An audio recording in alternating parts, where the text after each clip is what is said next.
مسجد اقصی، مسلمانوں کا قبلہ اول، وہ مقام کہ جہاں سے حضرت محمد صلی اللہ علیہ وآلہ وسلم سفر معراج کے دوران تمام انبیاء کی نماز میں امامت کرنے کے بعد براق کے ذریعے 7 آسمانوں کے سفر کے لیے روانہ ہوئے۔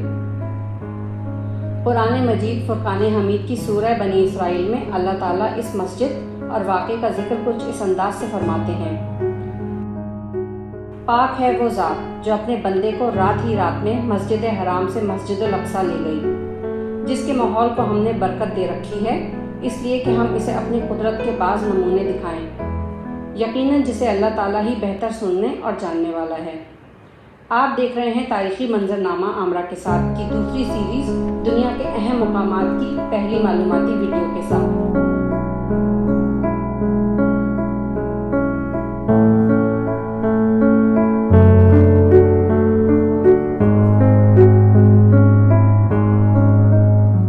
اگر پسند آئے تو لائک، شیئر اور سبسکرائب کرنا نہ بھولیے گا۔ ساتھ ہی بیل آئیکن کو دبا دیں تاکہ نئی آنے والی ویڈیوز کا نوٹیفیکیشن ملتا رہے۔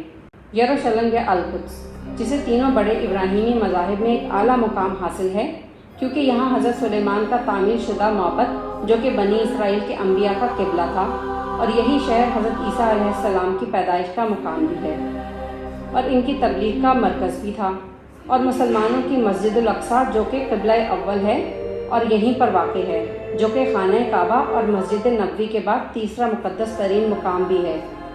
مقامی مسلمان اسے حرم القدس شریف بھی کہتے ہیں۔ یہ مشرقی یروشلم میں واقع ہے جس پر اسرائیل کا قبضہ ہے۔ یہ یروشلم کی سب سے بڑی مسجد ہے جس میں 5000 نمازیوں کی گنجائش ہے، جبکہ مسجد کے صحن میں بھی ہزاروں افراد نماز ادا کر سکتے ہیں۔ اس مسجد میں سن 2000 کے بعد سے غیر مسلمانوں کا داخلہ ممنوع ہے۔ معراج میں نماز کی فرضیت کے بعد 16 یا 17 مہینے تک مسلمان مسجد الاقصی کی جانب رخ کر کے نماز ادا کرتے رہے۔ پھر تحویل قبلہ کا حکم آنے کے بعد خانہ کعبہ کو مسلمانوں کا مستقل قبلہ مقرر کر دیا گیا۔ تب سے تمام دنیا کے مسلمان خانہ کعبہ کی طرف رخ کر کے نماز ادا کرتے ہیں۔ حضرت عمر فاروق رضی اللہ تعالی عنہ کے دور میں فتح بیت المقدس روانگی کے وقت صخرہ یعنی ڈوم آف راک اور براق ماننے کی جگہ کے قریب مسجد تعمیر کرنے کا حکم دیا گیا، جہاں انہوں نے اپنے ساتھیوں کے ساتھ نماز ادا کی تھی۔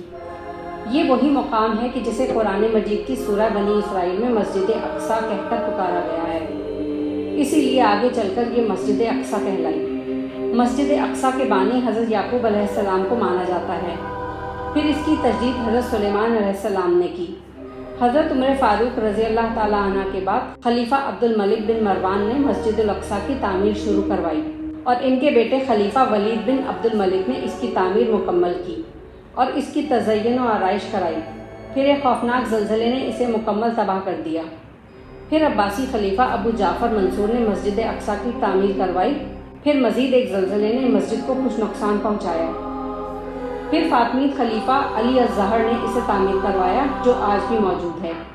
اس کے بعد عثمانی دور میں کچھ تعمیرات کا اضافہ کیا گیا۔ پہلی کروسیڈ وار کے بعد عیسائیوں کے بیت المقدس پر قبضے کے بعد بہت رد و بدل کی گئی، جس میں مزید کمروں کا اضافہ اور تعمیرات شامل ہیں، اور ان کا نام معبد سلیمان رکھا گیا، اور کچھ کو دوسری ضروریات کے لیے استعمال میں لایا گیا، یعنی مسجد اقصی کو شاہی محل کے طور پر بھی استعمال کیا گیا، گھوڑوں کے استبل کے طور پر بھی، اور ٹیمپلر نائٹس کے ہیڈ کوارٹر کے طور پر بھی۔ صلاح الدین ایوبی نے 1187 میں فتح بیت المقدس کے بعد مسجد اور محراب کو دوبارہ تعمیر کیا اور جمعے کی نماز کے لیے تمام مسلمانوں کے لیے کھول دیا۔ مختلف ادوار میں اس مسجد اور اس میں عبادت کرنے والوں پر مظالم ڈھائے جاتے رہے ہیں، جن میں 21 اگست 1969 کو ایک آسٹریلوی باشندے ڈینس مائیکل روہان کی جانب سے لگائی گئی آگ جو 3 گھنٹوں لگی رہی، اس سے مسجد کا ایک بڑا حصہ تباہ ہو گیا، جس سے محراب میں موجود منبر بھی جل گیا، جسے صلاح الدین ایوبی قبلہ اول کی آزادی کے لیے لڑی جانے والی 16 جنگوں میں اپنے ساتھ ہی رکھتے تھے تاکہ فتح کے بعد اس کو مسجد میں نصب کیا جا سکے۔ اس تکلیف دہ واقعے کے بعد گہری نیند سوئی امت مسلمہ چند لمحوں کو بیدار ہوئی اور 56 اسلامی ممالک نے OIC نامی ایک اتحاد قائم کیا، جس کا پہلا اجلاس مراکش کے شہر رباط میں اور دوسرا اجلاس پاکستان کے شہر لاہور میں ہوا۔ آگ لگانے والے ظالم کو پاگل قرار دے کر علاج کے لیے پاگل خانے بھیج دیا گیا۔